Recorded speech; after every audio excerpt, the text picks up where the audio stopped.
Yeah, I gotta admit, I am a bit somber. What happened Friday night, for all those who were here, it's just shocking to me. So, thought about it hard. Well, I mean, I didn't think about it hard. I mean, it's thought about it. Woke up Saturday morning, just like, man, I cannot believe the life of me. So, what happened and how these people think. But most of you that were in the room, get your news from Europe, which is just so filtered. It's just so anti-Republican, anti-capitalism, anti-Trump, anti-Bush, pro-Obama, pro-leftist, pro-whatever the left feels the moment is great. So yeah, that's your source of information. And if it's not that, then you have to go to the conspiracy sites, and that feeds the mind. But God forbid you should actually do the hard work of investigating and making such horrid accusations. This is not going to be pleasant. People made horrid accusations all the way around and provided no proof. What I do in the Breadcrumbs Project is I provide proof. I don't copy paste text. I use the medium of photographs and audio that is nicely and well established and very well documented.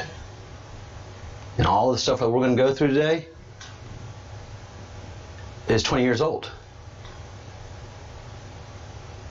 And what we have is the classic one screen and two different movies being seen. But the project, whether you want to participate or not, I'm the lead of this project. Yeah, so I get to pretty much follow the investigation the way I deem appropriate. And there's just three things that you need for an investigation. If something's occurred that requires investigation, first thing you look for is motive.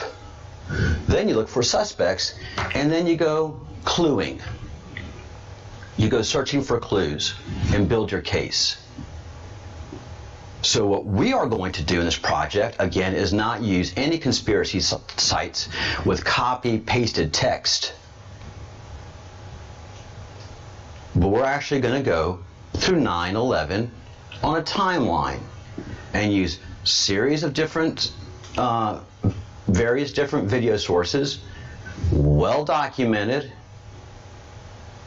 And then after that, we're going to ask motive. Then we're going to ask who the suspects are. And then we're going to go searching for the clues. But we're going to experience the event. There's two great events that people talk about in American history. And the question is, where were you when this happened? Number one in history was Pearl Harbor. Because, again, that's an event everybody experienced because of the medium of radio and the beginning of television. But we were a nation pre-World War II. Everybody had radios. Everything was radio show based. Everything was radio. Up to and including War of the Worlds, when the radio show was so good that people actually thought we were being invaded by Martians. So, yeah, hoaxes can happen. But the problem with a hoax is, just like the Russian hoax, the whole deep state, the FBI, and the Justice Department were trying to overthrow a sitting president with the Russian hoax. Again, if you stand in the breach long enough, the hoaxy people fall away. They either get mad and run away, or people will follow the investigation, agree or disagree with your clues, but the breadcrumbs are going to lead in a certain path. Again, I've established my credibility. I made a big prediction. I was wrong. I apologize. It's very humiliating to be on video and everybody come to that video and say, hey, we're still alive. Nothing happened. Well, you know, if you follow those breadcrumbs and follow where we are now, then you'll see, oh, well, shit, things are happening. But no, you get trolly people who just have one silly idea and run with it. I'm not a person of silly ideas. I have been paid, and very well, all of my life for my advice. First in the political arena, for many, many years. Why? Because I have a keen and sophisticated political mind. How did that happen? Because I was raised with geopolitical conversation at the dining room table, and that was my life until my father left the Foreign Service, left the State Department, left the State Department. But then it even continued because my mom and just the whole our nature was news and international news, and because my mom's family was here in Spain, we were very keen on geopolitical matters. So I've been plugged in and tuned in all of my life. My sniff test is strong. And usually when I sniff a hoax, it has feathers like a hoax, it quacks like a hoax, it waddles like a hoax, and if you cook it just right, it tastes like a delicious hoax. So the first big event in American history where people asked, where were you when you heard about Pearl Harbor? Because it was instant. When it happened, people in America, across America, knew. They didn't have to wait for a newspaper. They heard it happening on radio and in real time. So that's the first one. The second major event everybody asks about, where were you on 9/11? And a lot of times you don't even have to ask the question. When 9/11 comes up, it's like, oh, man, I remember that. I was living and working in Atlanta, Georgia. I was working for Lucent Technologies in the Wi-Fi division, and we were creating new and emerging Wi-Fi technologies, next-gen technologies. So Lucent Technologies was Gen 1 Wi-Fi, okay? So I can read packets that are traveling through the air in a DOS version. You know, there's not a lot of us that can do that. I can capture encrypted packets, and you know, having the right resources, you can decrypt it with brute technology. I mean, there's just, you know, so I understand all of that stuff, Wi-Fi, networking, network engineering. I'm pretty damn well versed in it. No, I'm not that smart. I just have a lot of experience. So I was going to work. I lived in Alpharetta at the time, a little town Alpharetta. It's kind of famous now because a lot of celebrities live there. And I was making really good money working for Lucent Technologies. On my way to work, late as usual, and my girlfriend at the time calls me and says, did you hear what's happening? What do you think? I'm like, no, you know, I was listening to Dave Matthews on my CD player. I was like rocking out, having a good time. Didn't listen to radio much anymore in those days. There's just not a lot happening, and you know, Clinton was gone, Bush was president, everybody was hating George Bush, so you just kind of turn all that crap off after a while. Nobody had a reason to hate George Bush, but it's just like they hate Donald Trump. You just have the leftist mainstream media machine. Boom! If you're a Republican and if you're a conservative, you are an idiot, you're evil, you don't even know what you're talking about. And that's the paradigm we are now. That's exactly what's happening now. That's why we have the rioting going on now. People are listening to CNN and MSNBC, and they're lost. They're in a dream. But that dream causes violence, death, and destruction. So, you know, there you are. I mean, that side just keeps manifesting evil and hate. So my girlfriend called and said, a plane has hit the World Trade Center. I was like, how did that accident happen? And this time, I mean, I remember when during World War II, a bomber accidentally, but it was horrible, hit the Empire State Building. But, you know, that was just old technology. It's like, man, that's crazy. So I kind of hightailed it and got to the office, and by the time I got to the office, the second plane had hit the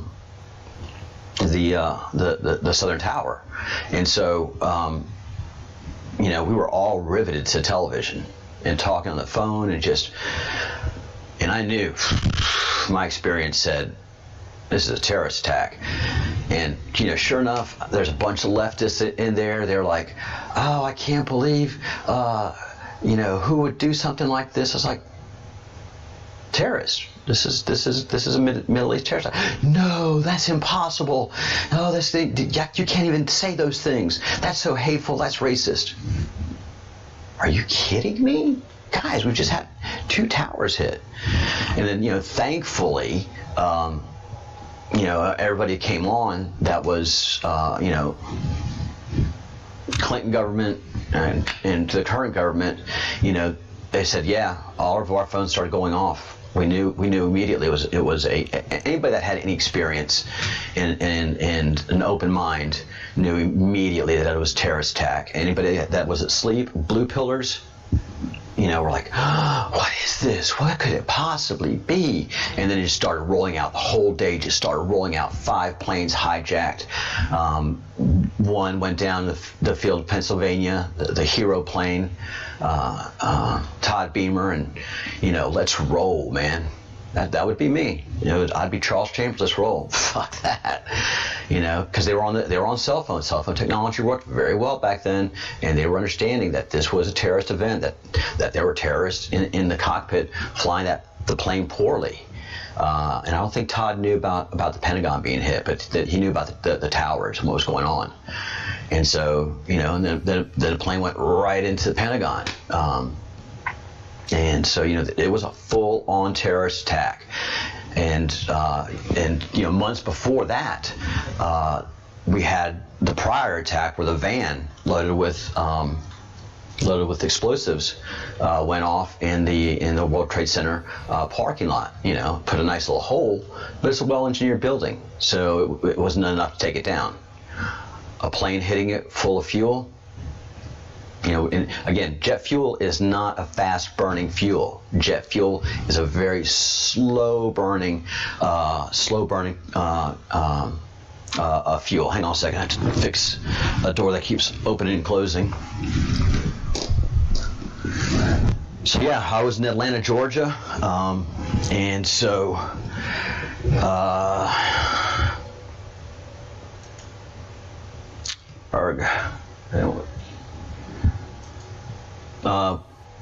before we start, I want to make sure that everybody does get a chance to go to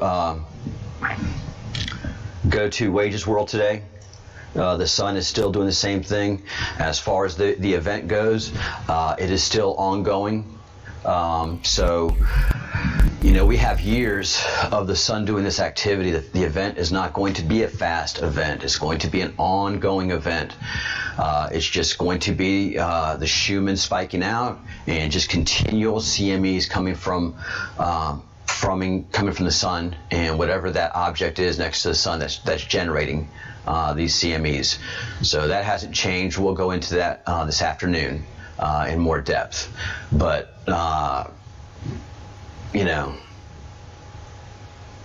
this is an investigative project. And if you thought that you were going to sit here, those of you who said the horrid things that you said, and I was just going to, oh, I'm so sorry, you're right. Yes, the U.S. federal government hates Americans so much that you are right.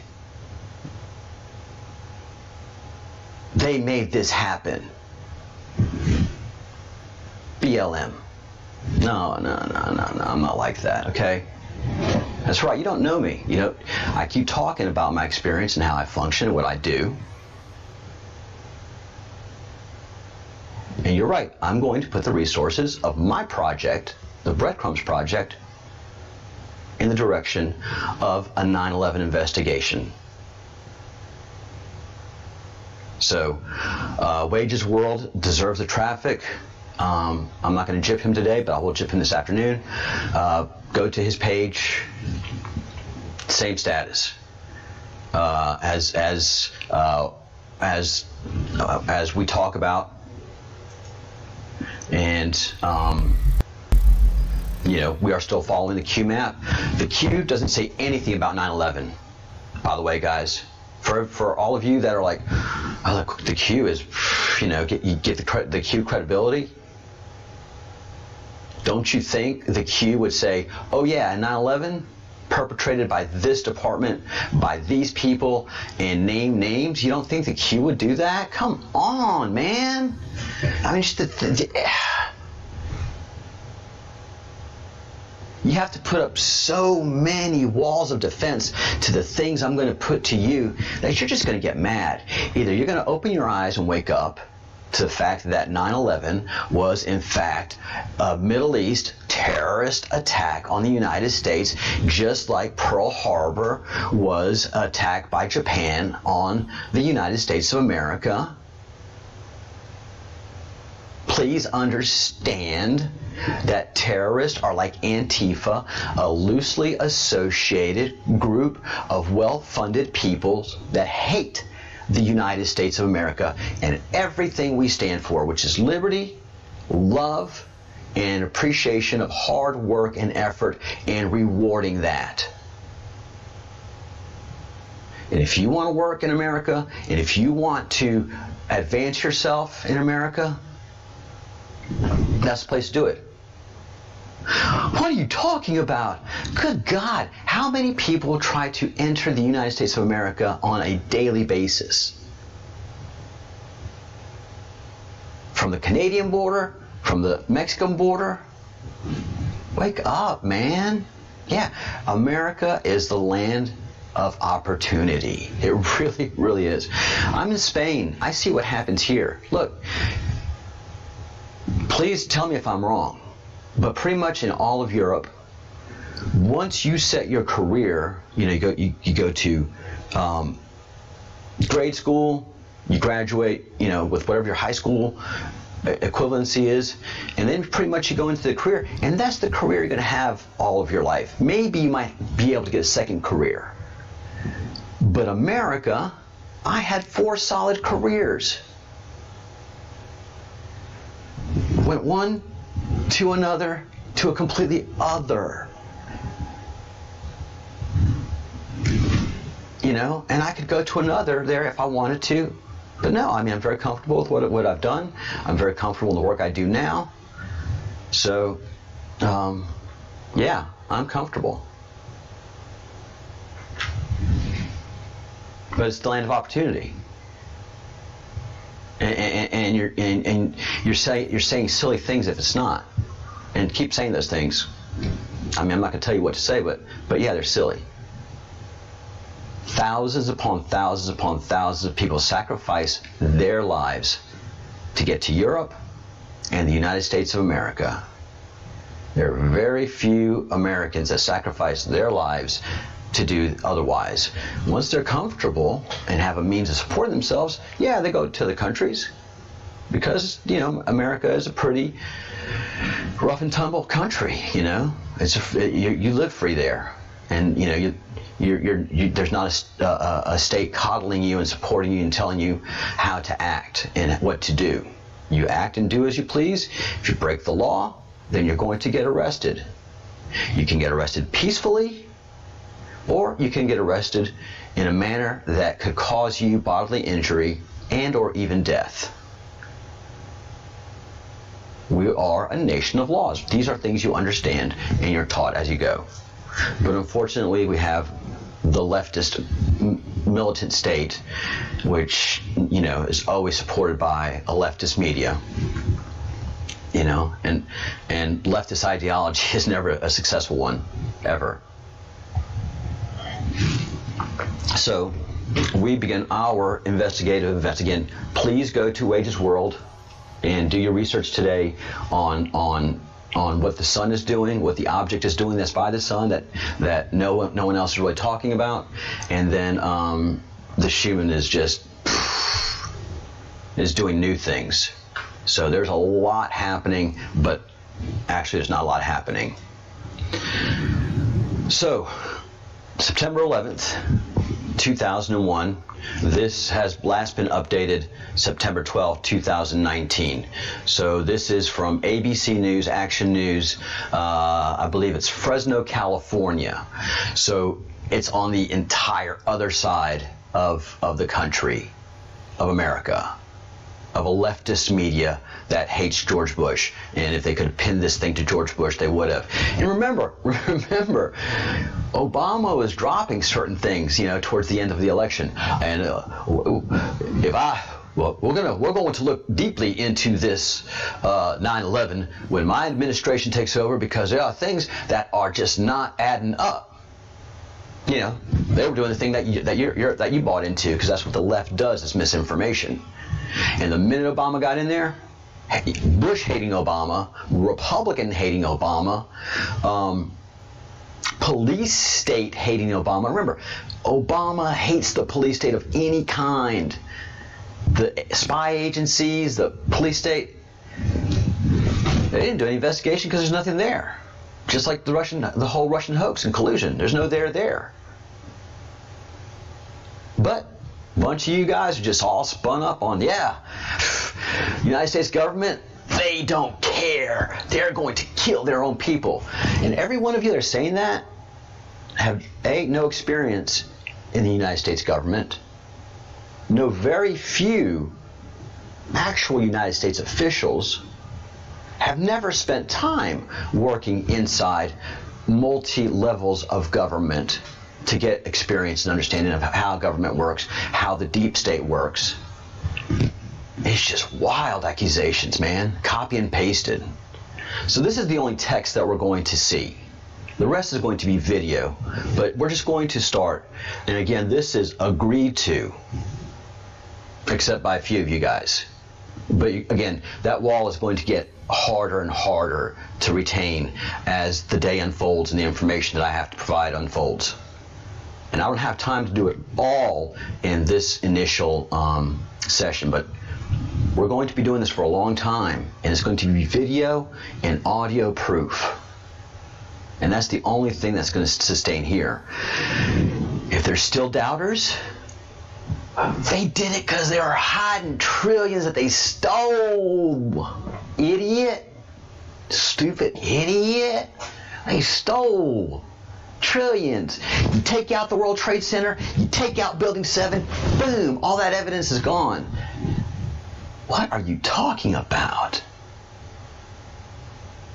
An audit finds every dime. Do you know why we don't audit the Pentagon? Because nobody wants to know where all of that trillions is gone. It's gone through the Pentagon. It didn't go through the World Trade Center. You audit the Pentagon, you find out where the trillions. We all know that trillions of dollars have been funneled out of the country. We don't care. America doesn't care. Has some of it gone to good? Yay. Has some of it gone to bad? All right, that's the way life is. I got to go to work. I can't bow. There was nobody investigating the trillions of embezzled dollars. Bush family made trillions of it, millions from that money. Clinton's, holy shit. They made crazy millions of dollars when they left office from all deep state and all the funneling of money and stuff. No one is interested in investigating that. And when you investigate that, it's an audit. And money leaves a trail. It doesn't sit in one little place like, all right, we got rid of, oh yay, we got rid of the World Trade Center. Yes, if they audit us, they'll never be found. You have no idea of how an audit is done or how an investigation is done, a financial investigation. I work for lawyers. 12 of the year, 10 to 12 years that I worked in politics. I also worked for a private law firm too as well, and did work for them because that's, in state politics you don't make good money working in the legislative side, so you have to have a private gig, and then you also and then you work as liaison or an aide during session, and during that time in session, I mean, you just get paid nothing. So if you're going to be a political person, especially at the state level, and be an aide to a political person, you have to have a real job. And part of mine was self-employed. Had several small businesses running. I was having a great time, and I also worked for law firms. So I saw how investigations are conducted, and especially a lot of them. Yeah, you got to produce financial material. You got to produce it all. And when you do that, I mean, it's just a ton. Bank records from different banks, and well, where did this come from? How did this get to this bank? Well, I just no. We need to know how this money got here. Well, I just. All right, we'll subpoena that bank then, and we'll get the financial trail. And that's what happens, and banks are audited all the time. So the silly notion that you take out the World Trade Center, you hide all the money that's been stolen. No. Foolish. 9/11 started at 5:45 in the morning on September 11th, 2001. And that's when the 5 hijackers passed through security in Portland, Maine, and board a flight to Boston, where they connect to the very famous now American Airlines Flight 11. At 6 a.m. in the morning, again, this is all verified, polling stations opened because September 11th was actually an election day in New York City. So those polling events are going. Then at 7:59 a.m., right before 8 o'clock, Flight 11 takes off from Boston to Los Angeles, and 11 crew members, 76 passengers, and 5 hijackers are on board. All right, so what I am reading here is again from this ABC news station. ABC hates Republicans, hates Trump, hated Bush. This is them. This is what you would say is the loyal opposition, providing these facts.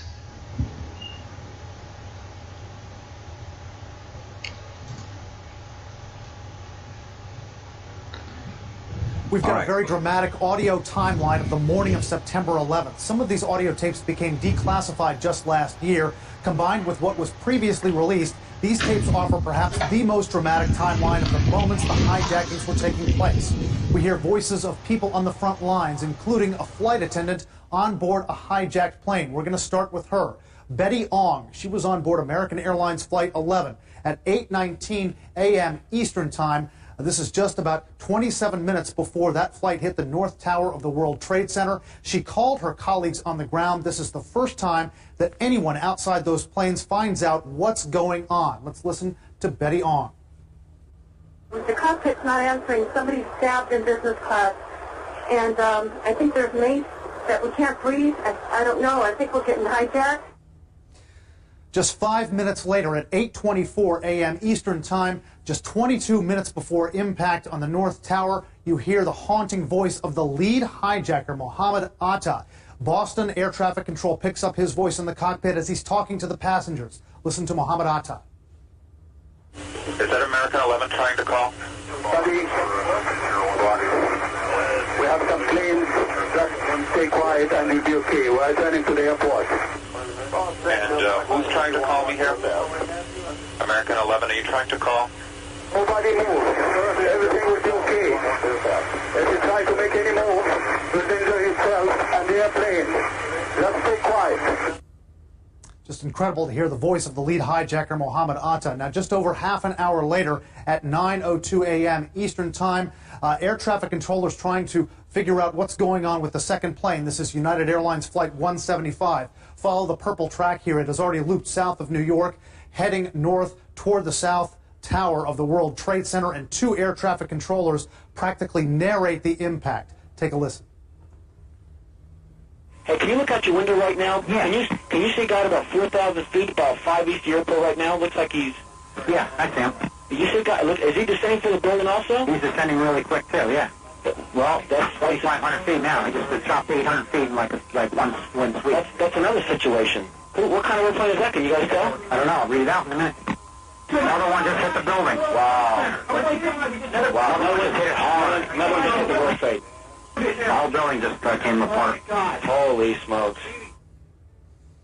Take you forward to just about a half hour later, 9:28 a.m. Eastern Time.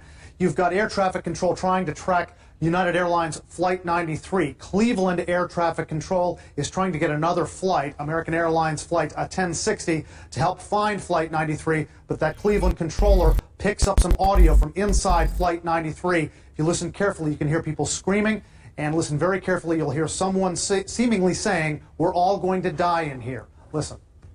That's American 1060.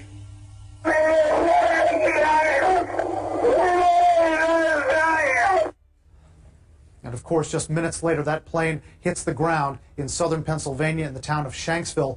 The Rutgers University Law Review has released some of this material to hear some of these haunting audio tapes and other unforgettable moments, including stories that you've not heard before. Tune into CNN's documentary, Footnotes of 9/11, with Drew Griffin, Sunday, 9 p.m. Eastern Time on CNN. Brian Todd, CNN, Washington.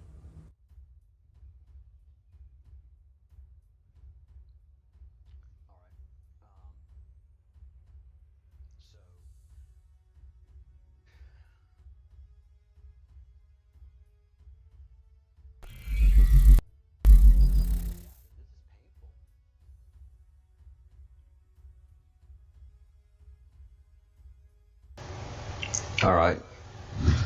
So yeah, this is painful. Sorry, I had a headset on and hearing my voice. I haven't seen any comments, guys. This is painful for me to relive. Fucking hear the fear in the cockpit of the people of Flight 93 that they know they're going to die.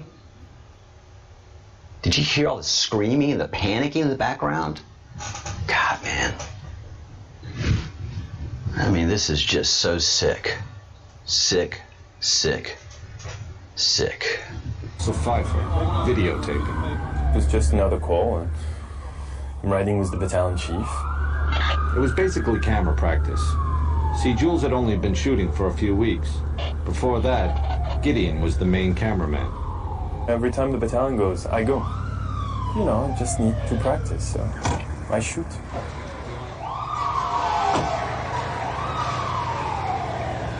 And I don't stop.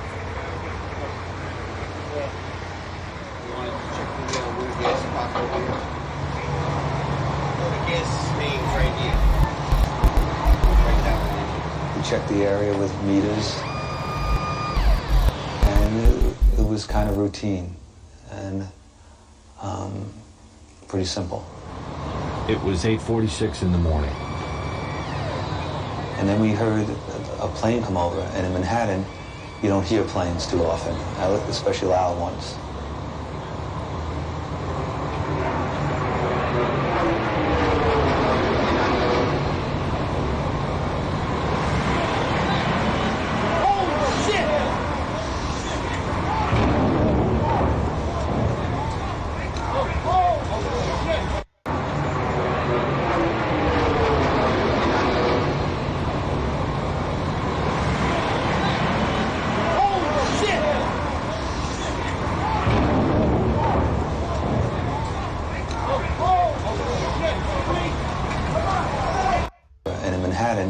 You don't hear planes too often, especially loud ones.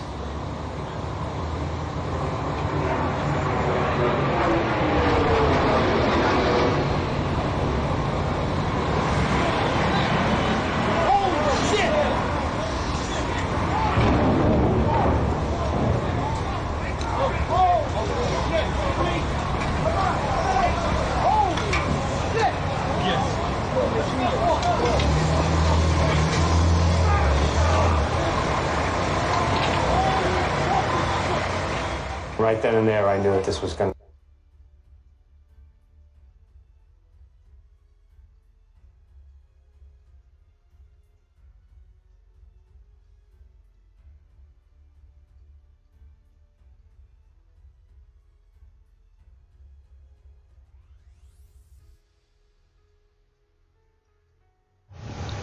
Well, Thank you, YouTube. I can't go to the next video.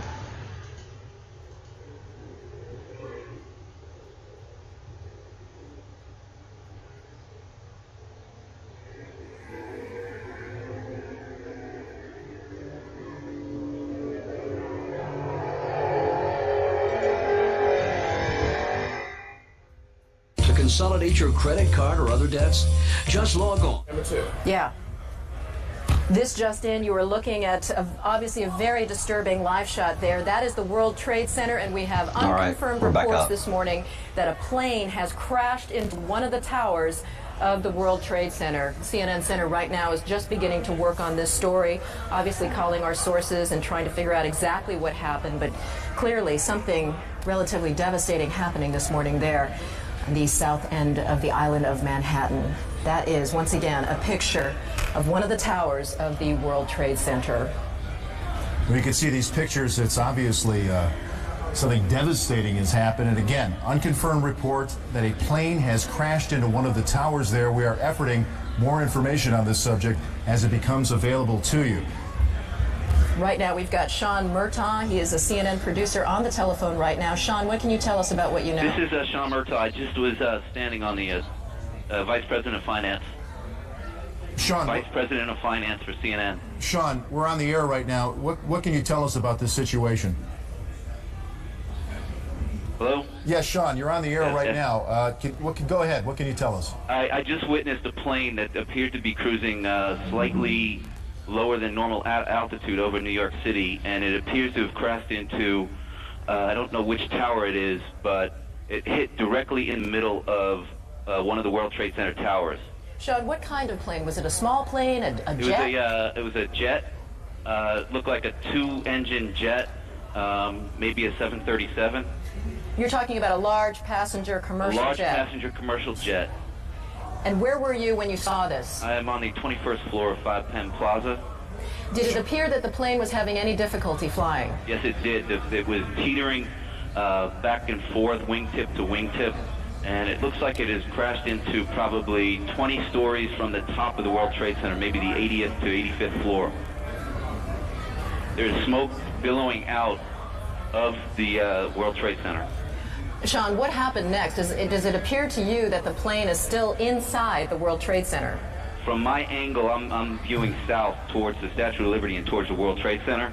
It looks like it is embedded in the building. I can't see from my vantage point whether it has come out the other side. Sean, what about on the ground? Or any debris that has hit down there? Can you see my anything? vantage point is too far from the World Trade Center to make any determination of that.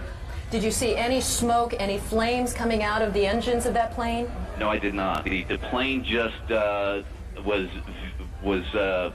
coming in low, and the wingtips tilted back and forth, and then it flattened out. It looks like it's hit at a slight angle into the World Trade Center. I can see flames now coming out the side of the building, and smoke continues to billow. Well, generally, is that a traffic area in New York for aircraft? It is not a normal flight pattern. I'm a frequent traveler between Atlanta and New York for business, and it is not a normal flight pattern to come directly over Manhattan. Usually they come up either over the Hudson River heading north and pass alongside the island of Manhattan, or if they're taking off from LaGuardia, they usually take off over Shea Stadium and take off, gain altitude around the island of Manhattan. It's rare that you have a jet crossing directly over the island of Manhattan.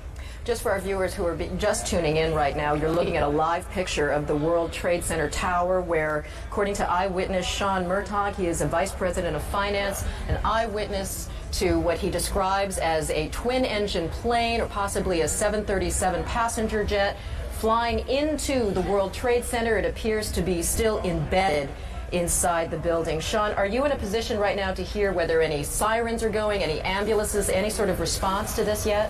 Not from my vantage point. I'm probably 1.5 miles, 2 miles from the World Trade Center. It is a remarkable scene, as we're seeing right now. Flames still coming out of the windows, black smoke billowing from what appears to be all sides. obviously windows shattered and steel jutting out from the structure and right Sean, now. once again, we're looking at these pictures, and I you're see them telling in my us, office. I have them on all my TVs. And you're telling us you believe the plane is still remains embedded. I can't tell from my vantage point. All right. Sean, thank you so much for Thank your you very eyewitness much. account there. Right now, we want to go to our affiliate NYW reporting on this as we speak. Little girl in his arms. Did you see what happened, sir?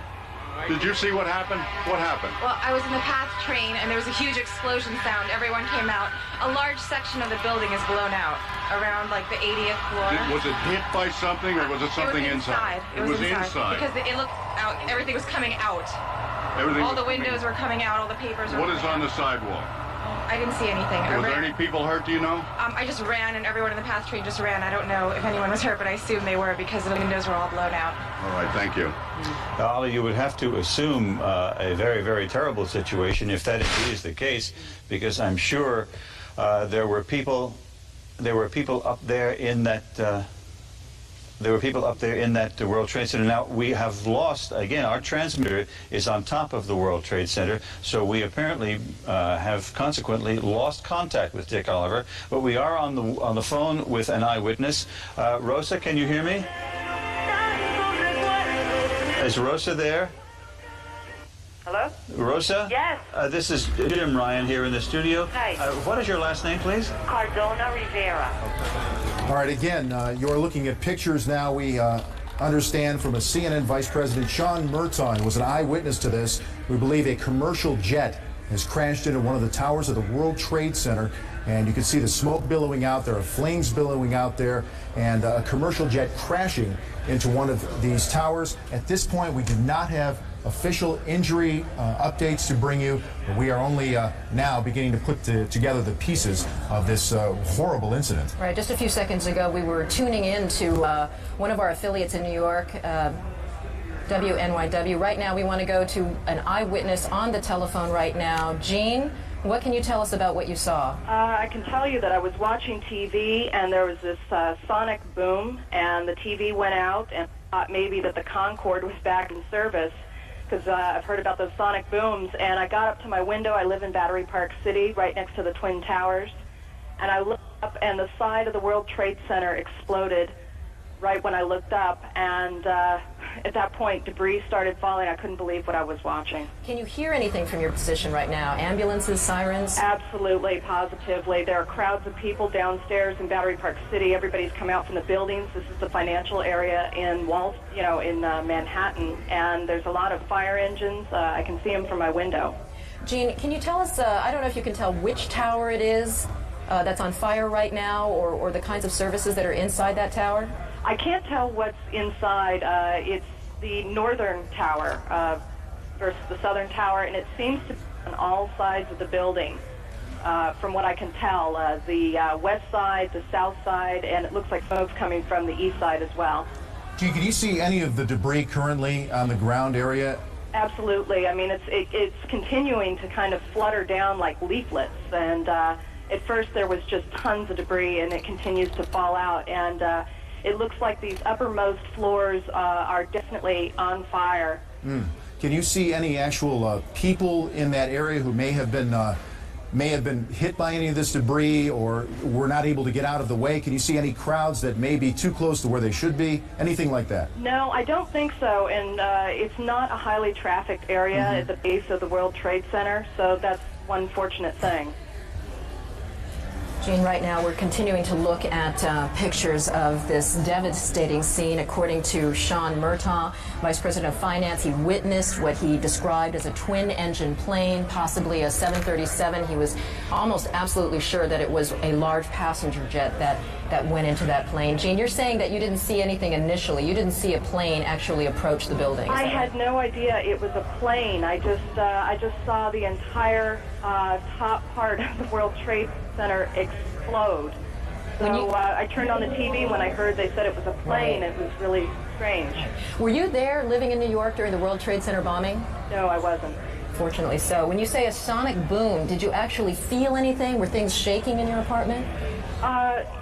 Yeah, you could feel it. It was just a gigantic sonic boom. The TV nearly, it went off for a second and then it went back on. and the windows, you know, you felt the vibrations on the windows. You were saying it's not a high traffic area usually, but can you guesstimate how many people may be in an area like that at this hour of the morning? It would be hard to say. There is a huge courtyard between the two World Trade Center buildings, and the only issue might have been tourists or business people out in this courtyard area, and they possibly would have been hit. But the people that are immediately around the base of the World Trade Center, I would say at any given time, you're talking about maybe 20 or 30 people at best. We were talking with Sean Murtaugh earlier, and he said this is not normally an area where you would see some sort of aircraft, certainly, obviously, that low, but in that is not a high traffic area in terms of flights?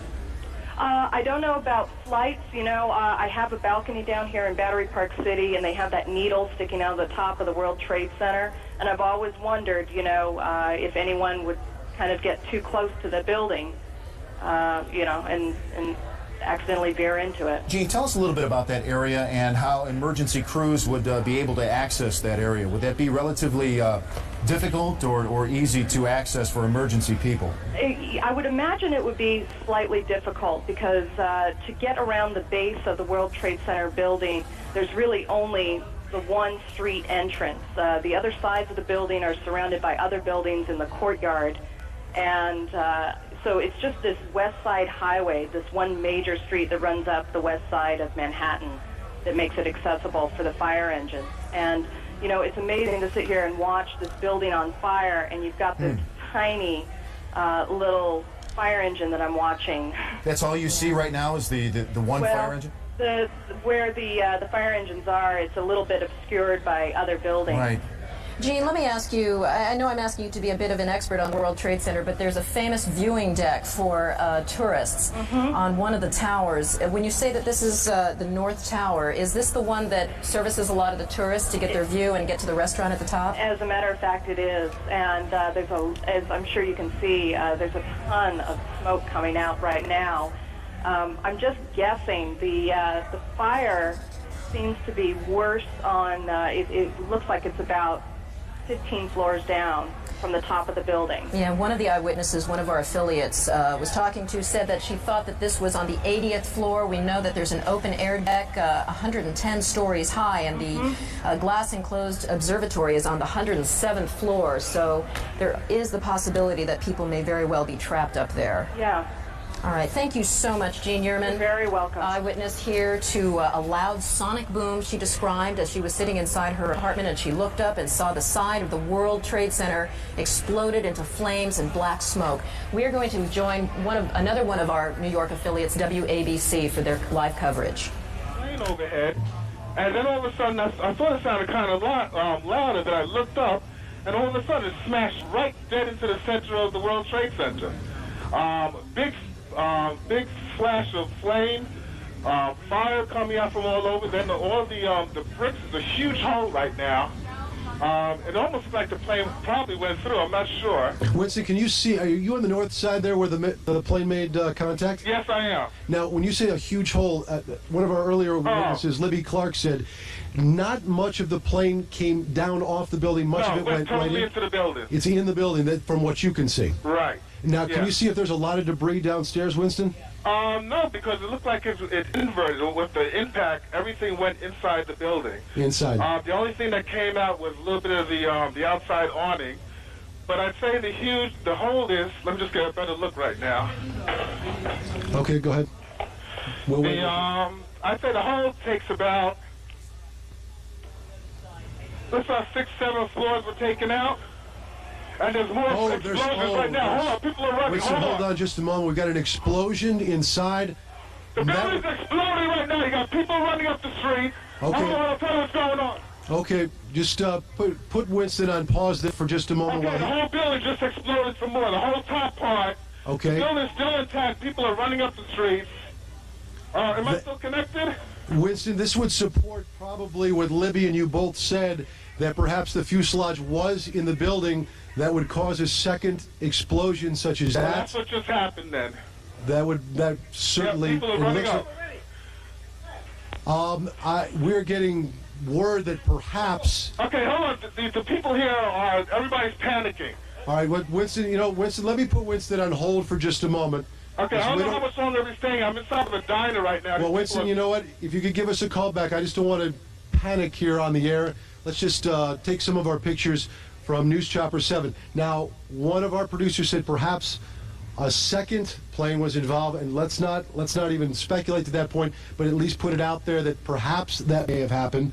The second explosion would certainly back the theory from a couple of eyewitnesses that the plane fuselage perhaps stayed in those upper buildings. Now, if you look at the second building, there are two, that both Twin Towers now are on fire. Now, this was not the case, am I correct? A couple of moments ago. This is the second Twin Tower now on fire, and we're going to check on the second flight if perhaps that had happened. This all began at about 8:48 this morning. Again, what we know, in case you're just joining us, a small plane, not a Cessna type or 5 or 6 seater, but instead perhaps a passenger flight, ran into the north side of the World Trade Center. As you can see, the second explosion that you're looking at now in the second Twin Tower, it has spread much debris, much more debris than the first explosion or the first accident. Is Winston still on the line with us? Okay, he's not there, but do we have, I'll just talk to my producer, do we have an eyewitness that perhaps sees better than we do from these pictures? Again, you can see that there is debris falling off. Come on, Dick. Okay, we actually have an Eyewitness News reporter, Dr. Jay Adlersberg, who is downtown at the time, and he is on the phone with us live. Dr. Jay, what can you tell us? Hello, Steve. I'm actually uptown at 86th and Riverside. I can see the World Trade Center from about half the building up to the top. And about 5 minutes ago, as I was watching the smoke, a small plane, it looked like a propeller plane, came in from the west, and about 20 or 25 stories below the top of the center, it disappeared for a second and then exploded behind a water tower, so I couldn't tell whether it hit the building or not, but it was very visible that a plane had come in at a low altitude and appeared to crash into the World Trade Center.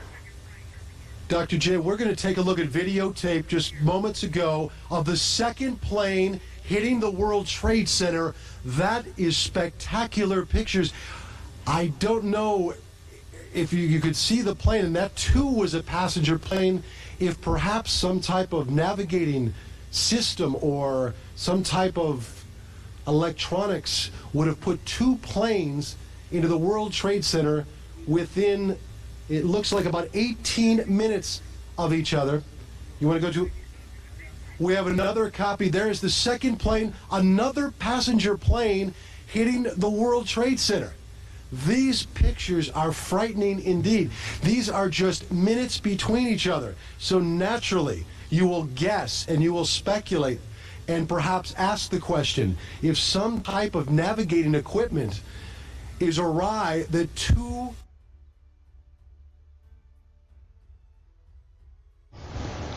So this is when I came in. Can't do that with the headset. This is when I came in. When I came into work. This is the point that I walked into the break room, and I remember seeing these images of that second plane. I mean, it just hit, and like I said at the outset, the people that were doing the analysis on TV were thinking navigation error. This is somehow navigation error. Where all the rest of us who have a world of experience in dealing with terrorism knew, holy, this is the mother of all terrorist activities. And so, so this is where we leave off for the investigation today. One plane hit, thousands upon thousands of witnesses of that thousands. And then the second plane hit, and thousands upon thousands upon thousands of witnesses like that. And I know all of y'all going nuts. I can't watch this. That's because you guys can't watch the truth. All of this is so orchestrated. No, I mean, you had to bamboozle millions of New Yorkers who saw this happen. It's 17 against millions of us. This was my Pearl Harbor moment. And for you guys just to keep denying this, it's painful. And I'm sorry that I'm losing you as subscribers. I'm sorry that I'm losing you as viewers. And maybe some of you I'm losing you as friends. But this was very real.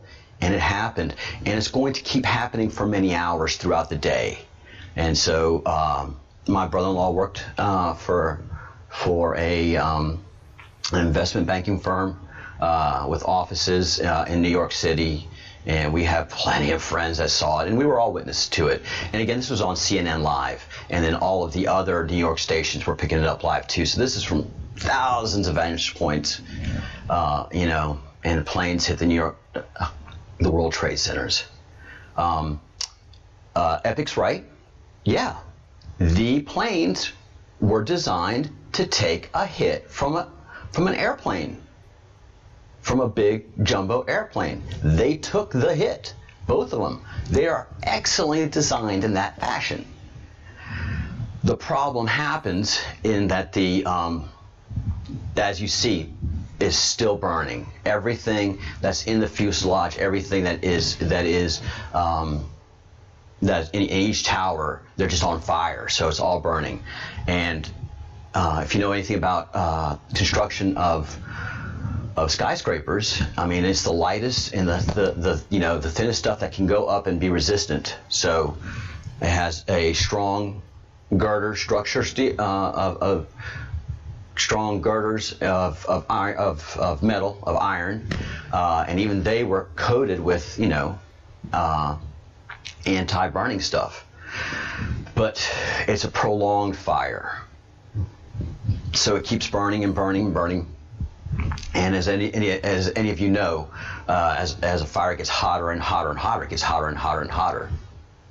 So as everything continues to burn inside of the World Trade Centers, as we see billowing smoke, that just means that the fire is in there and it's just getting hotter and hotter and hotter. And yeah, eventually it gets hot enough to bend the steel girders, and the fall happens.